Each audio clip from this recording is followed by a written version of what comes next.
우리가 지난 시간까지 왜 우리가 그리스도의 제자가 되어야만 하는가 그래서 말씀드렸었고, 그럼 구체적으로 어떻게 그리스도의 제자와 또 그리스도인이 될 수 있는가에 대해서 오늘 좀 살펴보고자 하는데요. 그리스도를 받아들이고 믿는다는 것은 영생인 그의 말씀을 지키는 제자로서의 삶을 살아가는 것을 의미합니다. 그런데 사실은 우리는 여태까지 바로 이 부분에 대한 인식이 부족했던 것 같습니다. 우리가 이 부분에 대해서, 즉 그리스도의 제자의 삶을 살아가야 한다는 것에 대한 강한 어떤 이 깨달음을 통해서 실제 삶 속에서 그리스도의 명령을 지키는 제자로서 생각하고 행동해야 한다는 것입니다. 제자로서 생각하고 행동한다는 것은 선생의 생각과 같은 생각을 하며 또 선생의 행동을 따라 하는 것을 의미합니다. 다시 말씀드리면 믿는 자는 그리스도의 제자로서 그리스도의 마음을 가지고 그리스도와 같이 생각하고 그리스도와 같이 그리스도처럼 행동한다는 것입니다. 그렇다면 어떻게 그리스도처럼 생각하고 그리스도처럼 행동할 수 있을까요? 다시 말씀드리면 어떻게 그리스도의 제자가 될 수 있겠습니까? 그것에 대하여 우리가 지금부터 간략하게 좀 살펴보겠습니다. 첫째, 우리는 예수 그리스도를 사랑해야 합니다. 그리스도께서 요한복음 14장 21절에서 말씀하시기를 우리가 함께 읽어볼까요? 나의 계명을 지키는 자라 나를 사랑하는 자니 나를 사랑하는 자는 내 아버지께 사랑을 받을 것이요 나도 그를 사랑하여 그에게 나를 나타내리라. 여기에서 먼저 나의 계명을 지키는 자라야 나를 사랑하는 자니, 이 말씀은 그리스도를 사랑하는 자는 그의 계명을 지키는 자라는 것을 천명하신 것입니다. 즉 선포하셨다는 것입니다. 그 다음에 이어서 나를 사랑하는 자는 내 아버지께 사랑을 받을 것이요 나도 그를 사랑해서 그에게 나를 나타내리라.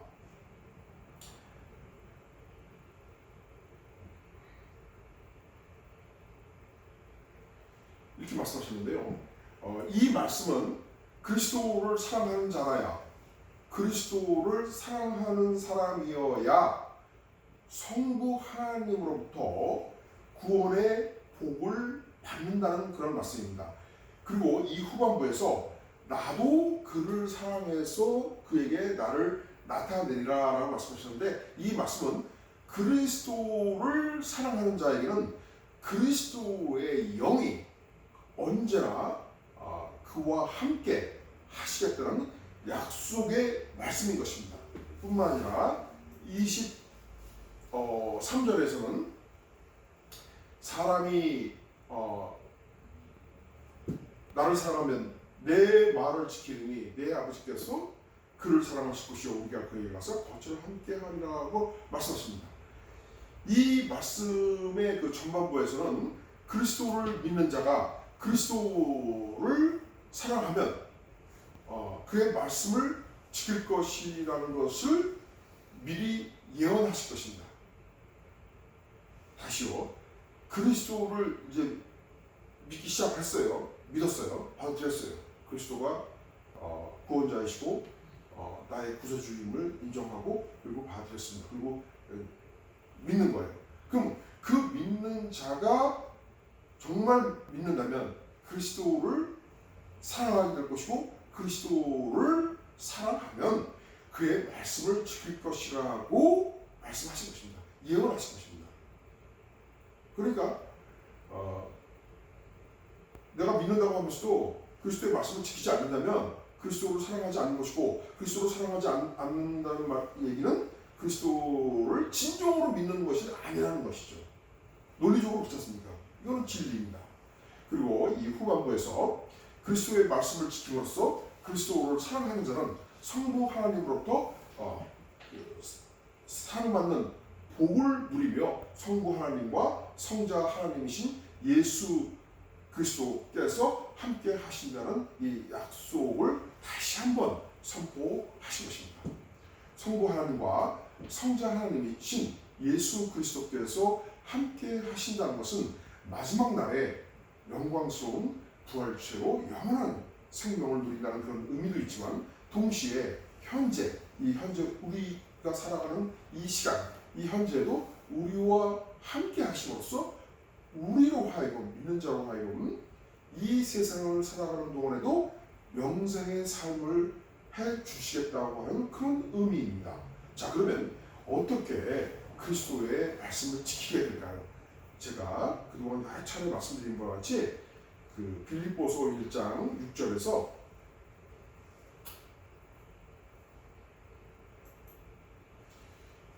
너희 안에서 착한 일을 시작하신 이가 그리스도 예수의 날까지 이루실 줄을 확신하노라 라고 사도 바울이 말씀한 바와 같이, 우리 안에서, 거듭난 자 안에서 하나님께서 그분의 구원의 목적을 이루시기 위한 선한 일을, 즉 성령의 일하심을 마지막 심판 때까지 이루어 가신다는 것입니다. 여러분, 이 약속의 말씀을 믿으시오? 또한 히브리서 7장 25절에서는 이렇게 말씀하십니다. 우리 다 같이 읽겠습니다. 그러므로 자기를 힘입어 함께 나아간 자들을 온전히 구원하실 수 있으니 이는 그가 항상 살아계셔서 그들을 위하여 간구하십니다. 여러분, 이 말씀의 후반부에서 어떻게 말씀하고 계십니까? 그들을 위하여 간구하십니다 라고 말씀하고 계십니다. 이 거듭난 자들을, 그리스도의 백성들을, 하나님의 백성들을 위하여 예수 그리스도께서 간구하신다는 것입니다.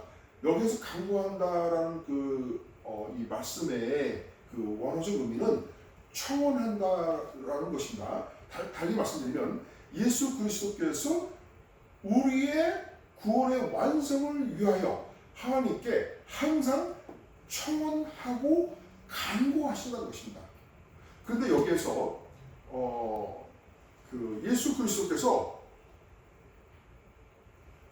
여기 지금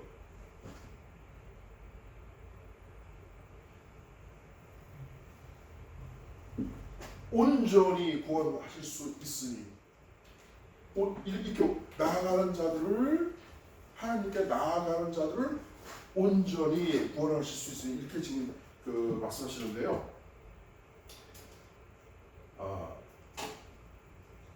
온전히, 그러니까 완벽하게 구원하실 그들은 누구입니까? 이 완벽하게 구원을 하시는 그 대상은 누구입니까? 바로 하나님께 나아가는 자들이라고 말씀하고 있습니다. 그럼 하나님께 나아가는 자들은 누구를 가리키는 것입니까? 하나님께 나아가는 자들이란 첫째, 하나님을 믿는 자입니다.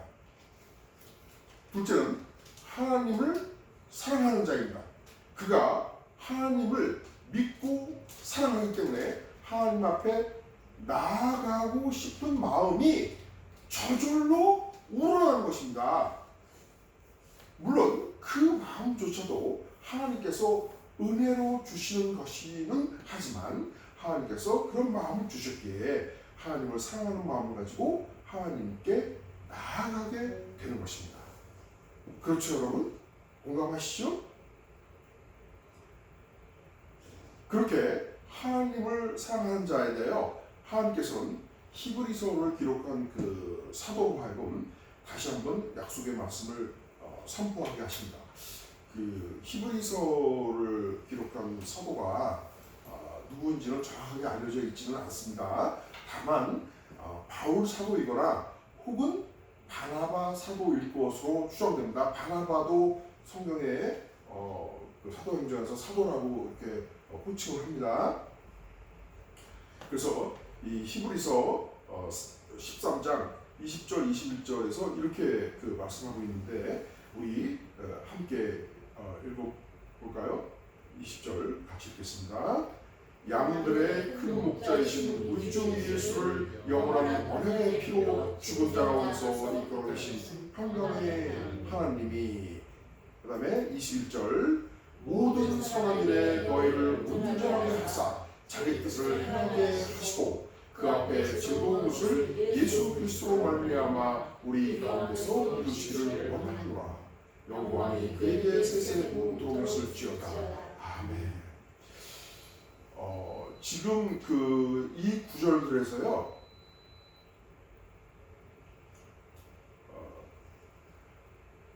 하나님이 모든 선한 일에 너희를 온전하게 하사 자기 뜻을 행하게 하시고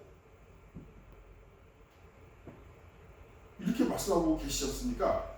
여기서 우리말로 온전하게 하사로 이 번역된 원어는 카타르티조라고 하는 그런 단어인데, 이 카타르티조라고 하는 그 원어는 어떤 이 온전하다라고 하는 온전하게 하사라는 말을 이 원어의 뜻이 그냥 단순히 우리 말식으로 이 번역된 걸 여러분들이 이해하실 때 완벽하게 하신다라는 뜻인가 보다라고만 이해를 하시기가 쉬운데, 원래 이 원어의 뜻은 제가 방금 말씀드린 까타르티조라고 하는 그 단어는 어떤 목적을 위하여 준비하다 또는 어떤 목적을 위하여 이루다라는 그런 의미입니다. 그래서 이 말씀은 하나님께서 그의 목적을 위하여 모든 선한 일을 우리로 하여금 이루게 하사라는 의미입니다. 하나님께서 하나님의 우리들을 향한 우리들의 구원의 목적을 위하여 그분의 하나님의 선한 일하심, 우리들의 구원을 위해서 우리들을 계속 이렇게 다듬어 가시고 우리들의 근본적 성품, 우리의 근본적 실존을 변형시켜 나가시고 변화시켜 나가시고 변형시켜 나가시고 하는 그 선한 일을 우리로 하여금 이루게 하사, 이런 의미인 것입니다. 이 우리말에는 이렇게 번역이 되어 있지만 원어적 의미를 다시 한번 정리를 하면 이런 의미가 되는 것입니다. 이해하셨죠? 예. 그것은 하나님께서 방금 제가 말씀드린 바와 같이 그의 백성의 구원의 목적을 위하여 하나님을 사랑하는 자, 또 그리스도를 사랑하는 자로 하여금 모든 선한 일을 이루게 하신다는 것을 의미한다는 말씀입니다.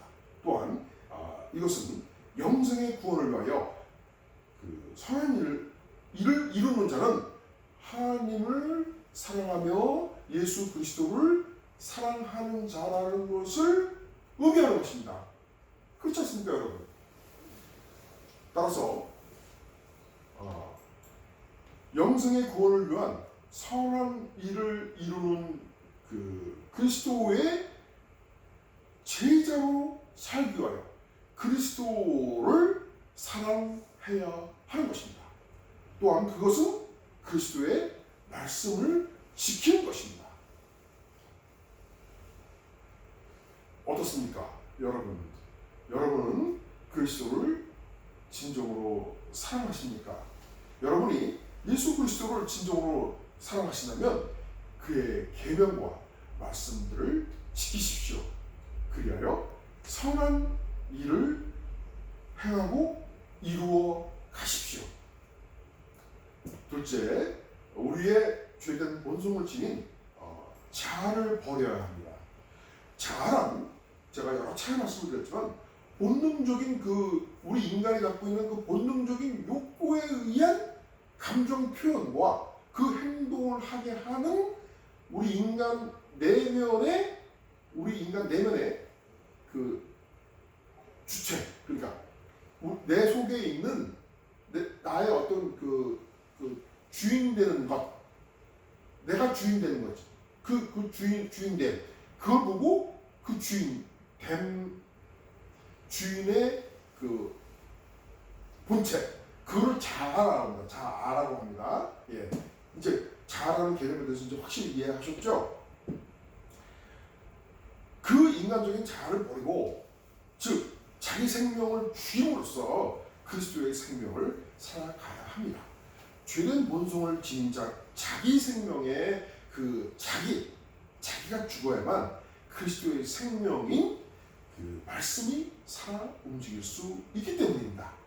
이와 관련해서 그리스도께서는 누가복음 14장 26절과 27절에서 말씀하시기를 무릇 내게 오는 자가 자기 부모와 처자와 형제와 자녀와 더욱이 자기 목숨까지 미워하지 아니하면 능히 내 제자가 되지 못하고, 누구든지 자기 십자가를 지고 나를 따르지 않는 자는 능히 내 제자가 되지 못하리라. 방금 그 26절에서 여기 그 목숨, 자기 목숨이라고 해서 이 목숨이라는 것을 육체적인 목숨이라는 것을 의미하는 것이 아니고 영적인 것을 말하는 것이라고 의미하는 것이라고 그동안 몇 차례 말씀을 드렸습니다. 만약에 육체적인 목숨이라는 것이 의미가 되면은 예수님께서 뭐 당신을 믿는 사람들도 다 네 와이프도 버리고 네 부모도 버리고 네 형제, 네 자식도 다 버리고 그리고 네 목숨까지 버려 죽어야 돼. 나 따라오려면 너 언제 죽을지 모르니까 죽을 각오하고 나 따라와. 이런 의미로 말씀하신 것은 아니고 영적인 그 생명을 의미하는 겁니다. 왜냐면 이게 있잖아요. 원어에 조회라고 하는 거거든요. 조회, 헬라어로 조회라고 합니다. 우리 영어로는 라이프라고 그러잖아요. 근데 헬라어로는 조회인데 그 조회라고 하는 것은 이 생명이라는 뜻인데, 생명이라는 말이 물론 육체적인 생명의 의미도 있습니다만은 주로 그 영적인 생명, 영혼의 생명, 그것을 의미합니다. 그래서 이 자기 목숨이라고 하는 것은 우리의 그 죄된 본성을 지닌 우리의 생명, 자기 생명, 그 자아를 가리키는 것으로서 이 27절에서 말씀하는 것 같이 이 죄된 본성의 자아를 죽이지 않는 자는 그리스도의 제자가 되지 못한다는 것입니다. 따라서 죄된 본성의 자기 생명인 자아를 그리스도의 반석 위에 깨뜨리고 죽었을 때 비로소 그리스도의 말씀을, 그의 명령을, 그의 계명을 지킬 수 있는 제자의 삶을 살아갈 수 있는 것입니다. 셋째, 그리스도의 계명을 지키기 위해서는 그리스도 안에서 가르침을 받아야 합니다. 그리스도 안에서 가르침을 받는다는 것은 그리스도의 영이신 그리스도의 말씀으로부터 가르침을 받는 것을 의미합니다. 이와 관련해서 에베소서 21장 에베소서는 21장이 없죠. 4장 21절에서 24절의 구절들은 이렇게 말씀하고 있습니다.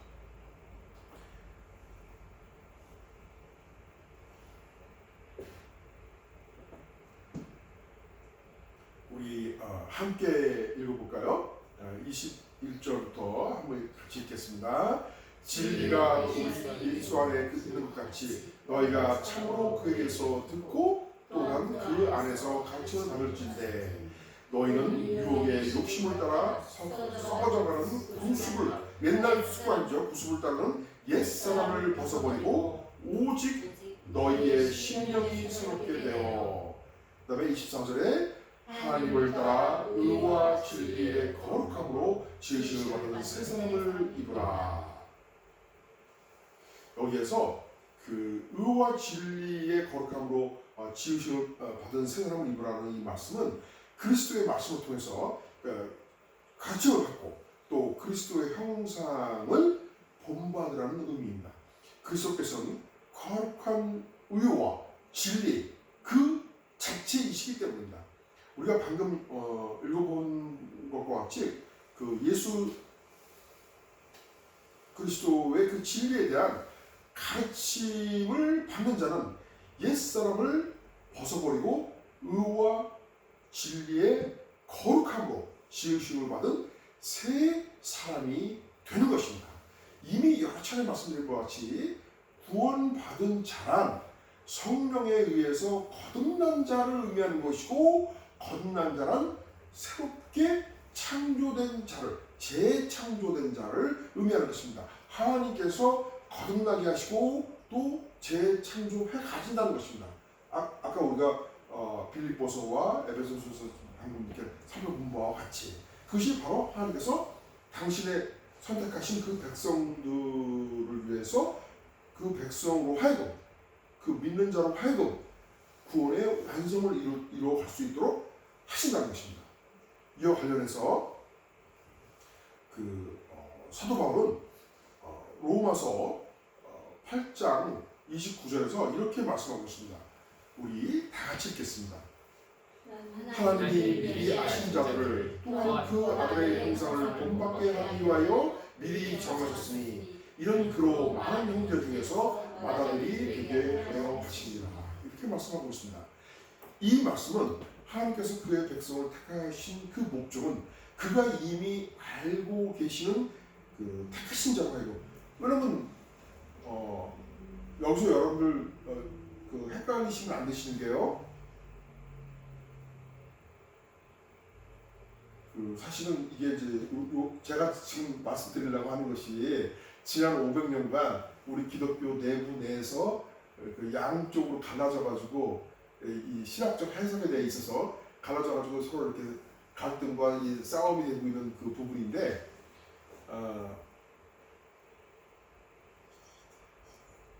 누가 믿을지, 그러니까 하나님께서 택하시기 전에 택하신 것 상관없이, 예를 들어서 우리 유 집사님이시다, 또 우리 이영 집사님입니다. 우리 하나님께서는 전지전능하신 분이니까 저 유 집사가 언젠가부터 그때를 이제 하나님께 다 알고 계셔갖고, 예를 들자면 1982년도 3월 5일 10시 불을 해서 알게 될 것이다. 물론 알고 계시죠. 당연히 알고 계시는데 하나님의 뜻하고 관계없이 저 유집사라는 저 사람이 내가 창조한, 내가 세상에 이렇게 낳게 하셨잖아요. 하나님께서 낳게 하셨잖아요. 그죠? 그리고 세상에 보내셨어요. 하나님께서 우리 유주승 집사님을 보내셨는데, 그럼 저 유주승 집사 저 사람이 이렇게 커가지고 성장을 해서 어른이 돼서 몇 년도 몇 월 며칠 몇 시에부터 믿게 될 것이다라고 다 알고 계시죠, 당연히. 그래서 알고 계신다. 그때부터 이제 그 사람이 믿게 됐으니까 이제 하나님의 백성이 되는 것이다. 이렇게 주장하는 그 무리가 있고요.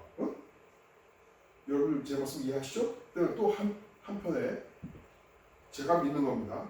또 많은 학자들, 또 목사님들, 그 무리들이 또 믿는 거는 뭐냐면, 아니다. 지금 성경의 말씀은 여기서 하나님이 미리 아신 자들이라고 하는 말의 이 의미는 하나님께서 택하셨어요. 택하셨으니까 당신이 이미 구원의 계획이 있고 그분의 시간표가 있을 거 아니에요. 그렇죠? 그러니까 우리 유 집사님이나 또 우리 이영 집사님이 몇 년도 몇 월 몇 시간 몇 시부터 믿게 될지를 우리 하나님께서 이미 택하셨기 때문에 다 알고 계시다. 그런 뜻이라는 거예요. 이게 더 합리적이잖아요. 말씀의 문맥상으로 보면. 그렇죠? 그래서 제가 조금 설명이 길었습니다만, 이 하나님께서 그의 백성을 택하신 목적은 그가 이미 알고 계시는 이 택하신 자로 하여금 하나님의 아들이신 그 그리스도의 형상을 본받게 하기 위하여 선택하셨다는 것입니다.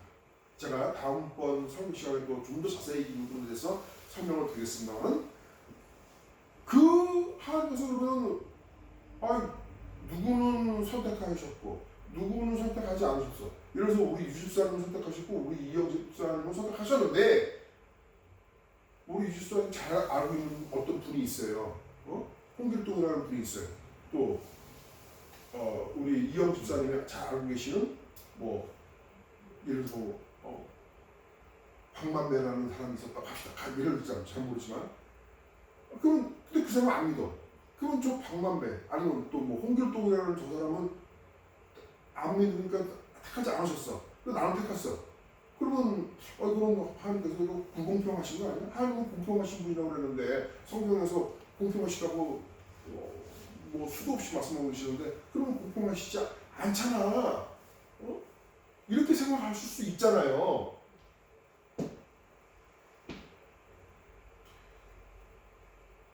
지난번에 저희 교회 작년에 저희 교회 협동 목사로 잠깐 계셨던 분이 그거를 가르치신 거예요. 그렇게 지금 제가 말씀드린 그 신목사라고 하는 분이. 그래서 제가 이거는 문제가 심각할 수 있겠다, 우리 교회 방향에서 제가 믿고 있는 담임 목사로서 제가 믿고 있는 방향과 지금 이 협동 목사라는 분이 다른 방향으로 지금 설교를 하고 가르치게 되면은 성도님들 입장에서는 이 구원의 올바른 방향으로 가야 되는데, 가이드가 비추는 불빛을 따라서 가야 되는데, 한 가이드는 이렇게 얘기하고 있고 한 가이드는 이렇게 얘기하면은 이거 어느 길로 가야 되는 겁니까? 이거 문제가 심각하잖아요. 그래서 저희 교회에서 부득이 정리할 수밖에 없었던 겁니다. 네. 그래서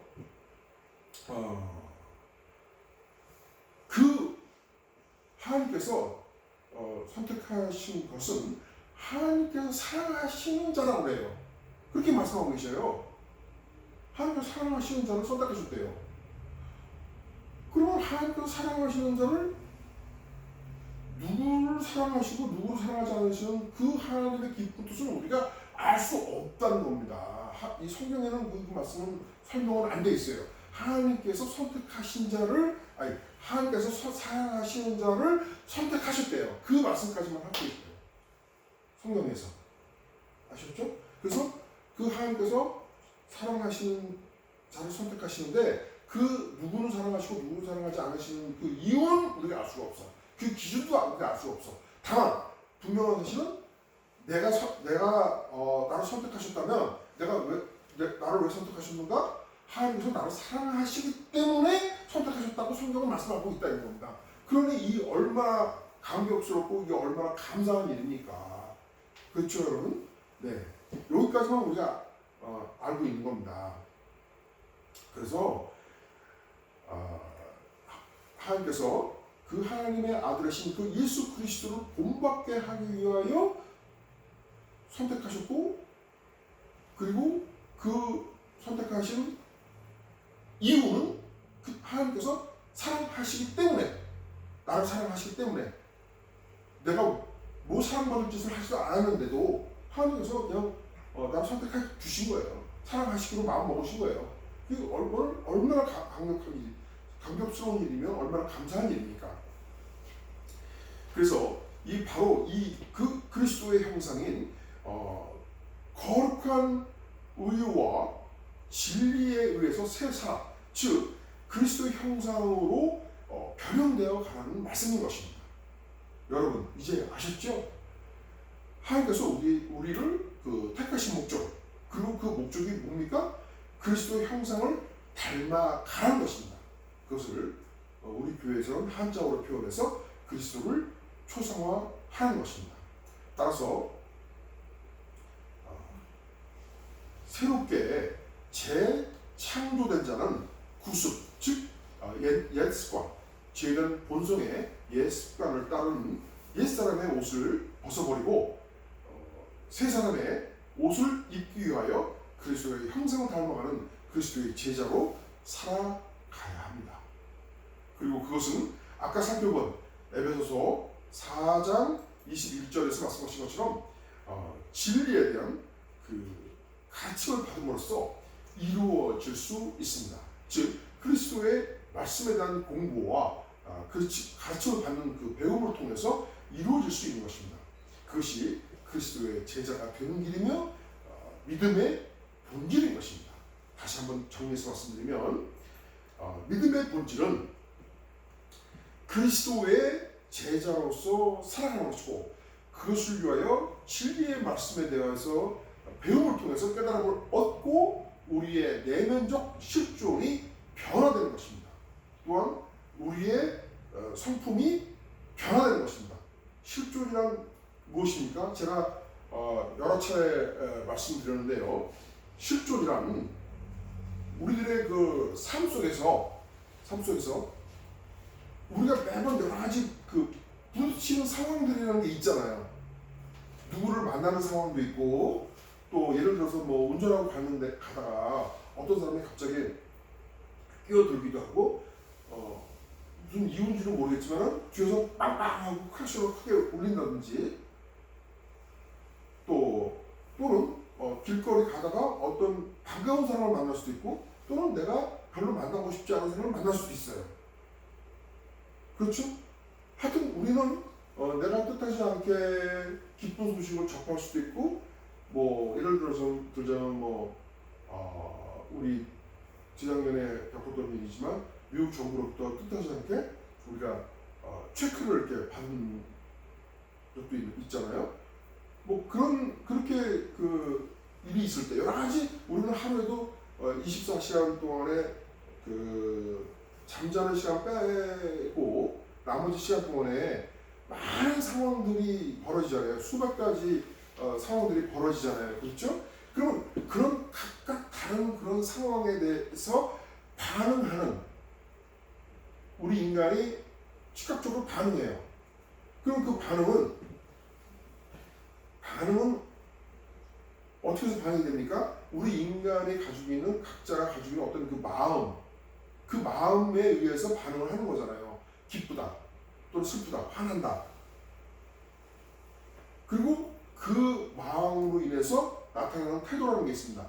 다만 여러분들 제가 이 태도에 대해서만큼은 조금 구별을 해야 되는 게 인간의 마음까지는 우리 인간 속에 있는 내면 안에 있는 그 어떤 그 무엇 실체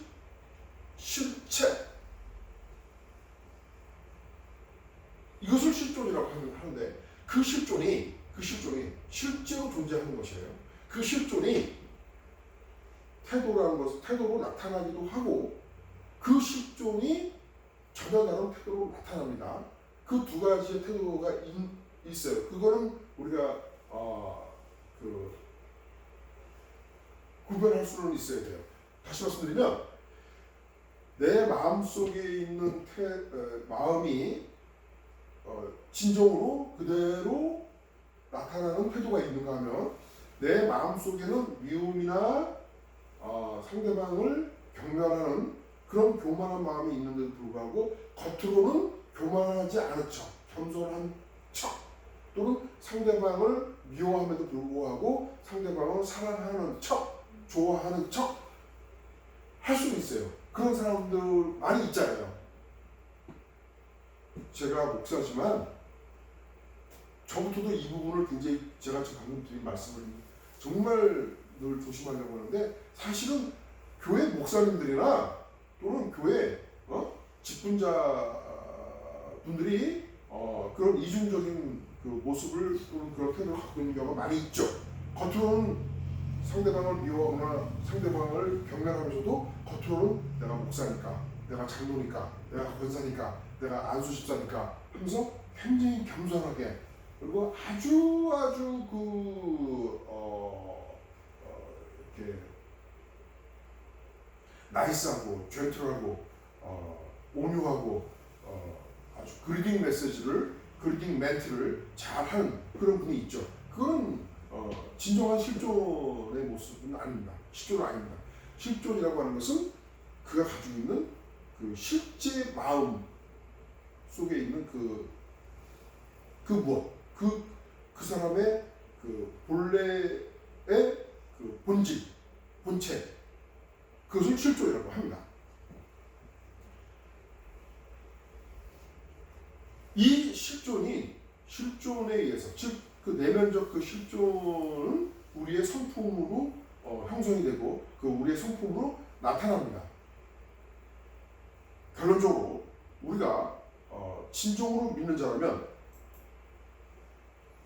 그리스도를 사랑함으로써 자기 생명인 자아를 죽여야 합니다. 그리고 나서 그리스도의 생명으로 살기 위하여 그리스도의 말씀을 통해서 우리의 내면적 실존과 성품이 변화되어야 합니다. 그렇게 함으로써 우리가 그리스도의 제자로서 살게 되는 것입니다. 그것이 믿음의 본질입니다. 이와 같이 우리가 그리스도의 제자로 살아갈 때 비로소 진정한 그리스도인이 되는 것입니다. 믿음의 성도는 우리가 영생을 누리기 위하여 말씀을 통해 진리를 배우고 깨달은 후 그리스도를 사랑하며 우리의 실존적 내면과 성품이 변화되는 그런 삶을 살아갑시다. 그렇게 함으로써 우리가 믿음의 본질인 그리스도의 제자의 삶을 살아가십시다. 그래서 우리 모두가 그리스도의 형상을 본받고 변화됨으로써 그리스도의 제자가 될 뿐만 아니라 진정한 그리스도인이 되시기를 주님의 이름으로 축원합니다.